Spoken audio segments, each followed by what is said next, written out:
আপনারা জানেন যে ব্রিটিশ প্রধানমন্ত্রী ডক্টর ইউনূসের দেখা করার অনুরোধ প্রত্যাখ্যান করেছেন, অথচ এই সফরে যাওয়ার আগেই পররাষ্ট্র মন্ত্রণালয়ের ভারপ্রাপ্ত সচিব ব্রিটিশ প্রধানমন্ত্রীর সাথে দ্বিপাক্ষিক বৈঠক নির্ধারিত হয়েছে এবং নিশ্চিত করেছেন। কত বড় ধোঁকাবাজ হলে, কত বড় প্রতারক হলে এত বড় প্রতারণা জাতির সাথে করতে পারে।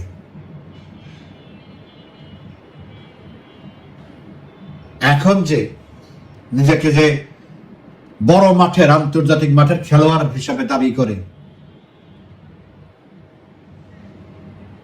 বিশ্ববিখ্যাত লোক হিসাবে দাবি করে, আজকে ব্রিটিশ প্রধানমন্ত্রী তার সাথে দেখাই গেল না এত অনুরোধ হওয়ার পরেও। এর চেয়ে লজ্জাজনক, এর চেয়ে অপমানজনক আর কিছুই হতে পারে না। এটা তো প্রকারান্তরে বাংলাদেশকে ছোট করা, বাংলাদেশের 18 কোটি মানুষকে ছোট করা। তাতে এদের কিছু যায় আসে না। এরা এদেরটাই শুধু বুঝে, দেশের মান মর্যাদা, দেশের মানুষের সুখ দুঃখ, এগুলো দে ডোন্ট কেয়ার। তা না হলে এত বড় জালিয়াতি, আর জালিয়াতি দিয়ে যাদের জন্ম, জালিয়াতি দিয়ে যাদের শুরু, তারা তো জালিয়াতি না করলে টিকে থাকতে পারবে না।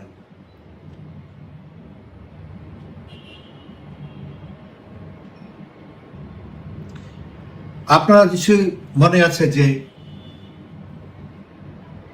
আজারবাইজানের বাকুতে জলবায়ু সম্মেলন হয়েছিল।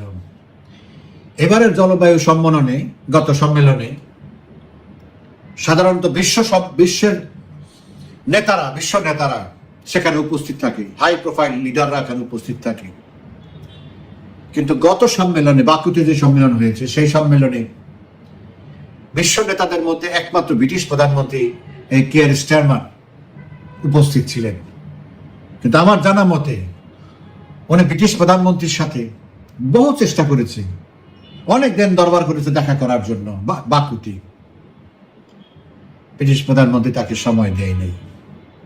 একমাত্র লোক তাকেই মানে বিশ্ব নেতা আসছে, তার সাথে সে দেখা করতে পারেনি। তখন আমি বলেছি, তখন তো আমি ভিডিও করতাম না, তখন আমি আমার ফেসবুকে বলেছি, কেন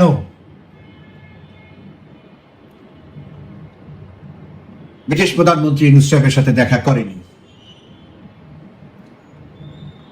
কারণ সেই কারণটা, এইবার যে দেখা করেনি, যে কয়েকটা কারণ আমি বলবো, তার মধ্যে সেই কারণে এখনো বিদ্যমান। যেটা হচ্ছে,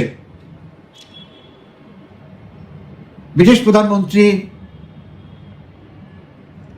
লেবার পার্টির প্রধানমন্ত্রী, সে লেবার পার্টি থেকে নেতা, কিন্তু লেবার পার্টির সাথে আমেরিকার ডেমোক্রেটিক পার্টির সাথে একটা মৈত্রী সম্পর্ক, যেমন বাংলাদেশ আওয়ামী লীগের সাথে লেবার পার্টির একটা মৈত্রী সম্পর্ক, বাংলাদেশ আওয়ামী লীগের সাথে ভারতের কংগ্রেসের সাথে একটা মৈত্রী সম্পর্ক, এরকম ব্রিটিশ লেবার পার্টির সাথে আমেরিকার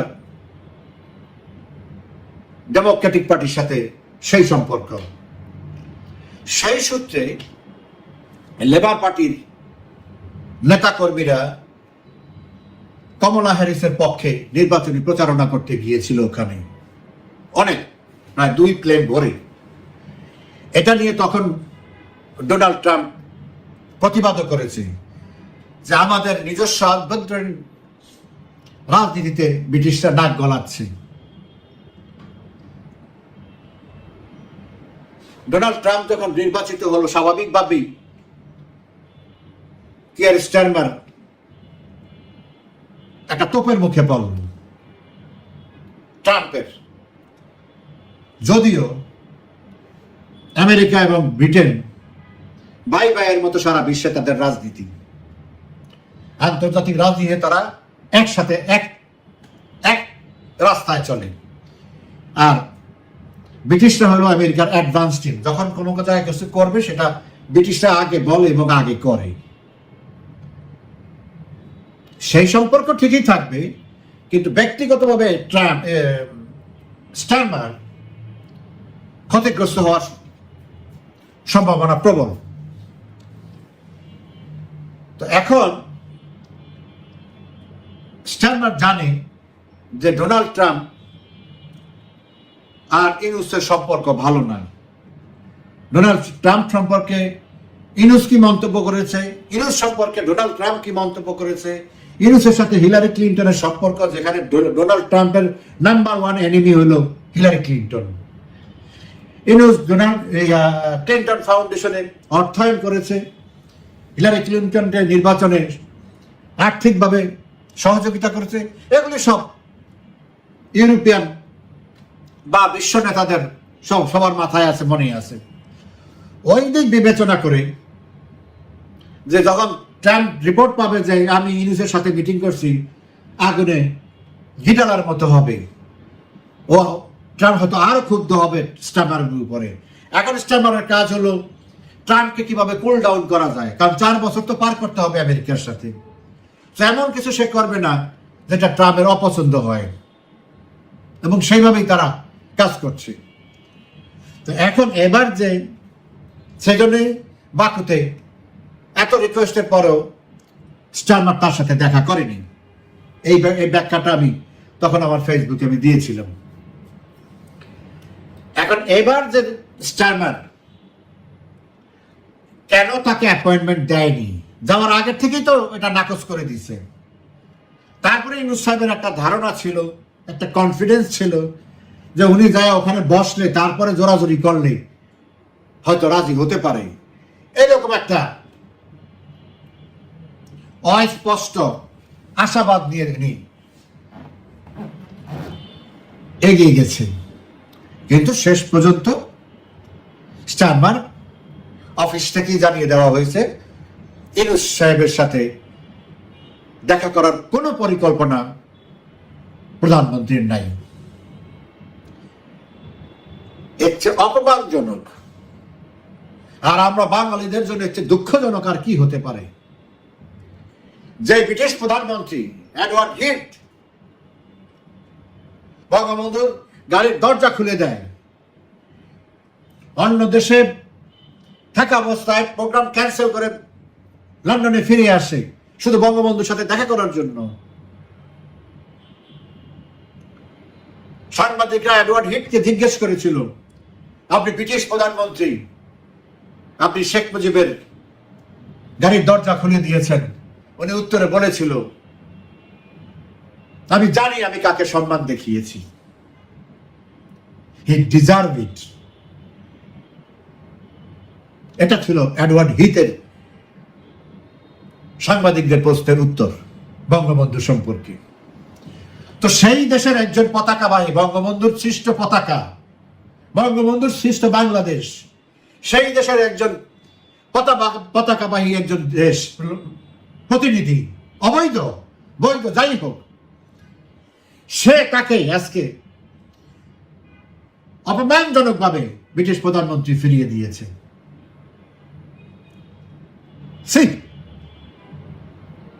এখন প্রশ্ন হলো, কেন ব্রিটিশ প্রধানমন্ত্রী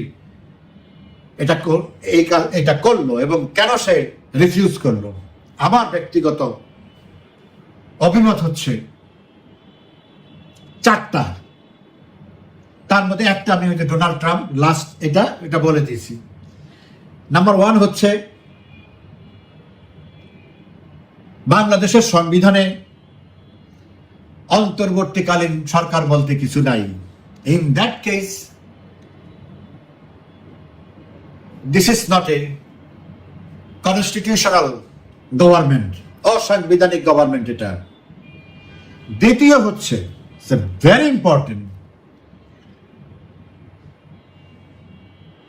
সুপ্রিম কোর্টের প্রধান বিচারপতি সহ অ্যাপিলেট ডিভিশনের সমস্ত বিচারপতিদের মতামত, যে মতামতের ভিত্তিতে এরা শপথ গ্রহণ করেছে ইউনূস সহ তার উপদেষ্টারা, সেই মতামত জাল। তারা বসে নাই, তারা এখানে সিগনেচার করে নাই। সো জালিয়াতি করে তারা, মিথ্যা বলে তারা শপথ নিয়ে সরকার গঠন করেছে। সেটা একটা জালিয়াতির সরকার, বেআইনি সরকার, অবৈধ সরকার। তো অসাংবিধানিক এবং অবৈধ, এই অবৈধ সরকার, এটা হলো 2। 3 নম্বর হচ্ছে, তৃতীয় কারণ হচ্ছে ডক্টর ইউনূস লেবার পার্টির নেত্রী, 4 বারের নির্বাচিত জনপ্রিয় এমপি, লেবার পার্টি অত্যন্ত প্রভাবশালী একজন নেত্রী এবং মন্ত্রী। টিউলিপ সিদ্দিকের প্রতি যে প্রতিহিংসা দেখিয়েছে, যে হয়রানি তাকে করিয়েছে, এটা মূলত লেবার পার্টির উপরে যে পড়েছে, স্ট্যামারের সরকারের উপরে আঘাত করেছে।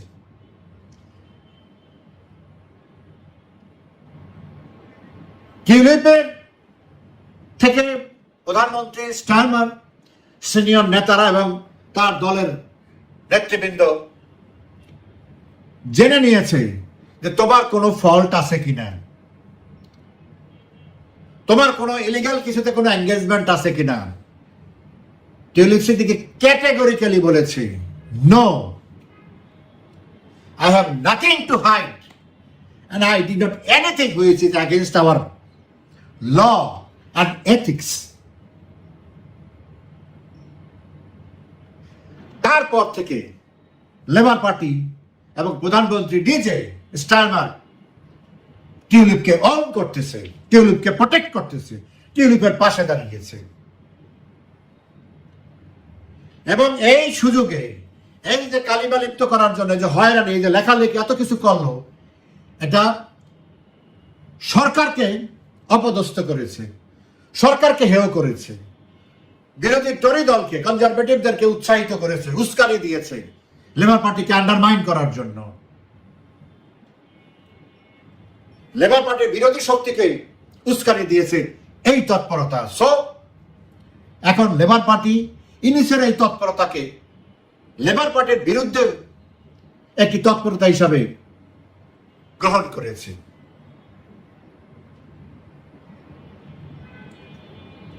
এই কারণে being a leader of Labour Party and Prime Minister,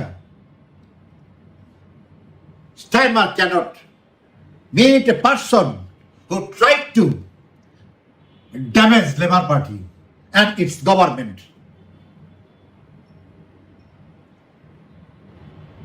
আর চতুর্থ হলো যেটা বললাম, সেটা এর সাথে যুক্ত আছে আরো গত 10 মাসে ইউনূসের অপশাসন, গণতন্ত্র বিরোধী অভিযান,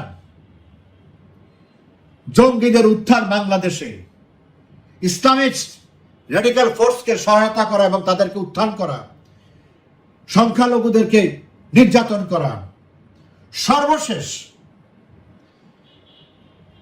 যে দল বাংলাদেশকে সৃষ্টি করেছে, যে দল বাংলাদেশের এখনো সকল জরিপে এখনো বাংলাদেশের সর্ববৃহৎ রাজনৈতিক দল, একটি গণতান্ত্রিক প্রতিষ্ঠান, তাকে নিষিদ্ধ করে ইউনূস তার কফিনের শেষ পেরেকটি মেরেছে। এই ধরনের একটা গণধিকৃত, গণবিরোধী, গণতন্ত্র বিরোধী, জঙ্গি, মদতদাতা এবং সংখ্যালঘু নির্যাতনকারী নেতাকে পৃথিবীর ঐতিহ্যবাহী গণতান্ত্রিক রাষ্ট্র গ্রেট ব্রিটেন এবং তার সরকার কখনোই ভালোভাবে গ্রহণ করতে পারে না। তাহলে তার ইমেজের প্রবলেম হবে। আর এই যে গ্রহণ করলো না, এই যে প্রত্যাখ্যান করলো, এটার খেসারত ইউনূসকে, ব্যক্তিগতভাবে ইউনূসকে সারা পৃথিবীতে দিতে হবে। তার আগের ঘটনাটা কি ঘটলো? ফ্রান্সের প্রেসিডেন্ট তার সাথে সাক্ষাৎ করবে না, বহুত রিকোয়েস্ট করছে, না, তার সাথে সাক্ষাৎই করবে না। শেষ পর্যন্ত সফর বাতিল করতে হয়েছে। তো একে একে সব জায়গা থেকে সে প্রত্যাখ্যাত হচ্ছে। যারা একসময় তার এই উত্থানের পিছনে, তাকে বিশ্বব্যাপী ডক্টর ইউনূস বানানোর পিছনে যে সমস্ত লোকগুলি কাজ করেছে, সমর্থন দিয়েছে, আজকে একে একে তারা সব সরে গেছে। তাহলে এখন বোঝার বাকি নাই সামনের দিনগুলিতে ইউনূসের পরিণতি কি হবে। এখন সে সেটা বুঝতে পেরেছে। বুঝতে পেরে এখন শেষ গুটিটা চাললো তারেক জিয়ার উপরে। দেখেন, তারেক জিয়া কি করবে না করবে এটা সম্পূর্ণ তার ব্যক্তিগত ব্যাপার, তার দলীয় ব্যাপার, তার রাজনৈতিক সিদ্ধান্ত। এখানে আমার কোনো কিছু নেই। আমার এই ব্যাপারে আমার একটা অভিমত আছে। তার প্রতিপক্ষ হিসাবে, প্রতিপক্ষ দল হিসাবে, তার প্রতিপক্ষ দলের সমর্থক হিসাবে তারেক জিয়া আজকে যে ইউনূসের সাথে বৈঠকে বসছে আগামীকালকে, এটা নতুন কিছু না। তারেক জিয়ার দলের শীর্ষস্থানীয় সবাই একাধিকবার ইউনূস মিয়ার সাথে বৈঠকে বসেছে বাংলাদেশি। আবার বৈঠকে বসার আগ্রহ প্রকাশ করার পরও তাকে চান্স দেওয়া হয় নাই। তো এরকম ঘটনা ঘটতেছে। তো তারেক বা বিএনপি ইউনূস সাহেবের সাথে বসবে, এটা কোনো বিশ্ব বিখ্যাত নিউজ না। যেভাবে তারা প্রচারণা করতেছে, যেভাবে বলতেছে না টার্নিং পয়েন্ট, কোন দিকে টার্ন নিবে, কি টার্ন নিবে। বরং 21 তারিখে জেনারেল ওয়াকারুজ্জামানের দরবারের বক্তৃতার পরে এই ইউনূসের যে পতনোন্মুখ পরিস্থিতি সৃষ্টি হয়েছিল, 24 মে শনিবার যদি বিএনপি ইউনূসের সাথে দেখা না করত, তাহলে ছিল এটা টার্নিং পয়েন্ট। আবার আগামীকালকে এই মুমূর্ষু অবস্থায় তারেক জিয়া ইউনূসের সাথে বসে ইউনূসকে এক্সটেনশন দেওয়ার একটা চিন্তা থেকে ইউনূসের সাথে বসতেছে। তাতে কোনো ফল আসবে না,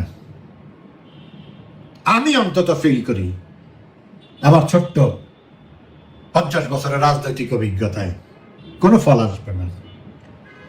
কারণ ইউনূসের বিপক্ষ শক্তি যারা কৌশল নির্ধারণ করেছে এবং এগিয়ে যাচ্ছে, তারা ইউনূস, তারেক, শফিক, ডাক্তার শফিক, জামায়াত ইসলামী, এদেরকে এক জায়গায় ধরেই কৌশল নির্ধারণ করা হয়েছে। কিন্তু সবসময় বিএনপি তার স্ট্যান্ডিং কমিটির রেজুলেশনে আছে, এই যতটা মিটিং হয়েছে, বলেছে যে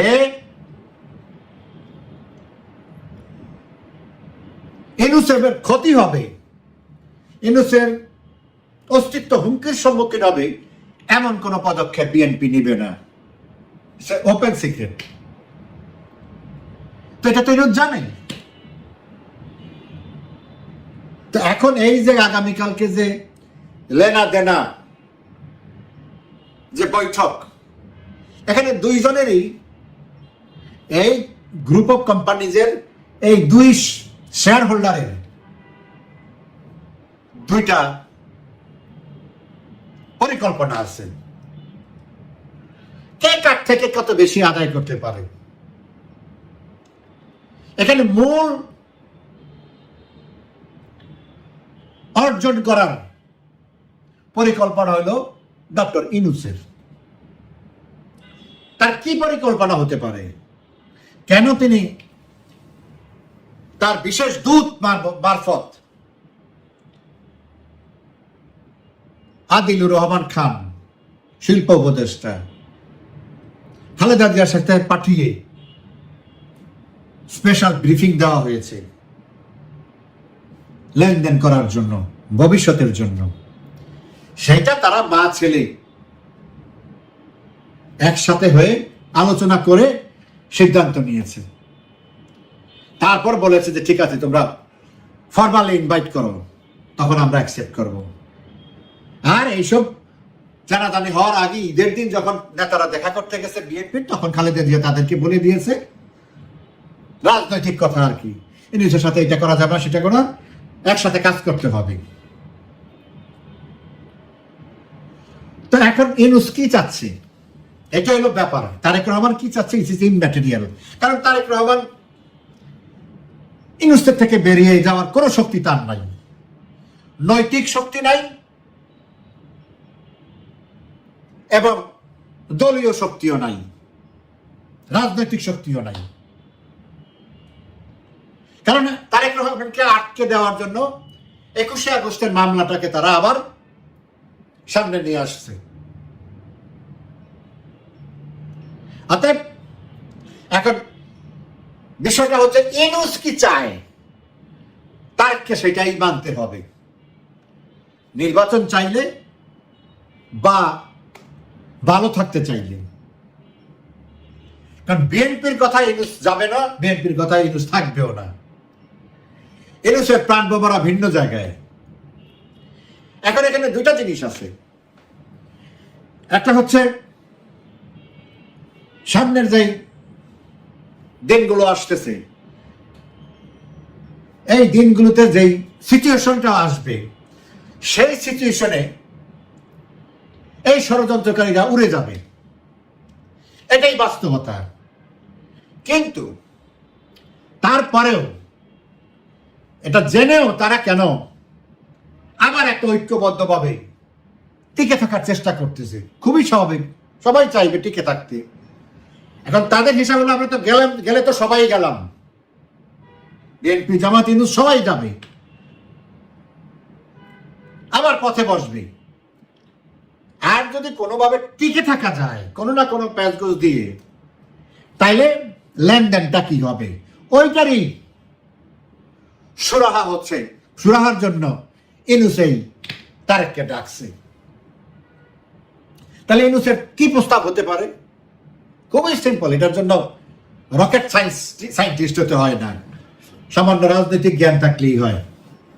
আমি যা মনে করি, ইউনূস গতকালকে বলেছে পরবর্তী সরকারে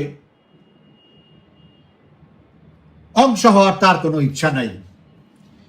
এই কথা উনি 1 তারিখ, 2 তারিখ, 3 তারিখেও যে সমস্ত ছাত্ররা, নেতারা তার সাথে কথা বলছে, তাদেরকেও একই কথা বলছে।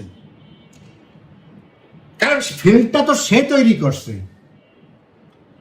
ম্যাটিকুলাস ডিজাইনটা তো তার, সিআই এর মাধ্যমে। তো সেই ডিজাইনটা তো ছিল যে, ওই ডিজাইনে ছিল যে যে যাই বলো, যত কিছুই বলো, ঘুরে ফিরে ইউনূস হবে সরকার প্রধান। সেটা সেইভাবে সে তৈরি করছে, ডাউনটা ছাত্রদেরকে দিয়ে। কাকে? আসিফ নজরুল হলো ছাত্রদের এখানে মূল ঘটক, ছাত্রদের প্রতিনিধিত্ব, ইউনূসের প্রতিনিধি আর ছাত্রদের প্রতিনিধি, দুই দিকে সে হলো ডাবল এজেন্ট। ছাত্রদেরকে বুঝাইছে আমি তোমাদের অভিভাবক, আমি তোমাদের পরামর্শদাতা, আর ইউনূসকে বুঝাইছে স্যার আমি আপনার প্রতিনিধি, আমি সব ম্যানেজ করতে আছি আপনার হইয়া। Double agent. ওই আসিফ নজরুলের ইয়েতে যখন ইউনূসের সাথে আগস্টের প্রথম সপ্তাহে, মানে 1, 2, 3 কথাবার্তা বলছে, তখন ইউনূস তখনও বলছে আমি এগুলির মধ্যে নাই, এটা আমার কাজ না, ওইটা সেটা নানান রকমের। পরে তারা তো চাপাচাপি করবেই, তারপরে বলছে ঠিক আছে তোমরা যখন বলতেছো আমি দায়িত্ব নেব। ওই একই সুর আবার নতুন করে আমি পরবর্তী সরকার চাই না বলছে। সে কি বলছে? I don't want to be part of that next government. মানে সে চায় না, ইচ্ছা নাই, কিন্তু আরেকবার সাজিলে খাইব, আমার লোকও ঠিক করা থাকবে, ধরতে হবে না স্যার, আপনাকে থাকতে হবে, আপনি আমাদের মুরব্বী, আপনার ছাড়া কিছু চলবে না। আচ্ছা ঠিক আছে, আপনারা যখন বলতেছেন যে কয়দিন বাঁচবো আপনাদের সাথে থাকি, এই হলো ওনার একটা ধান্দা। তো এইটা দিয়ে সে ওইটা বইলা আগে এক্সিট ওপেন করলো, আমাদের দেশের সরল সোজা মানুষকে বুঝালো না উনি তো চাচ্ছেন না থাকতে, কিন্তু ওনার লোক সেট করা আছে, ওনাকে কিভাবে রাখতে হবে, কিভাবে ওনার নামটা আবার আসবে, কিভাবে আন্দোলন করবে, কারা আন্দোলন করবে, সব সেট করা আছে। মেটিকুলাস ডিজাইন 2 1 তো শেষ হয়ে গেল, এটা হলো মেটিকুলাস ডিজাইন 2। এটা হলো 1। দ্বিতীয় তার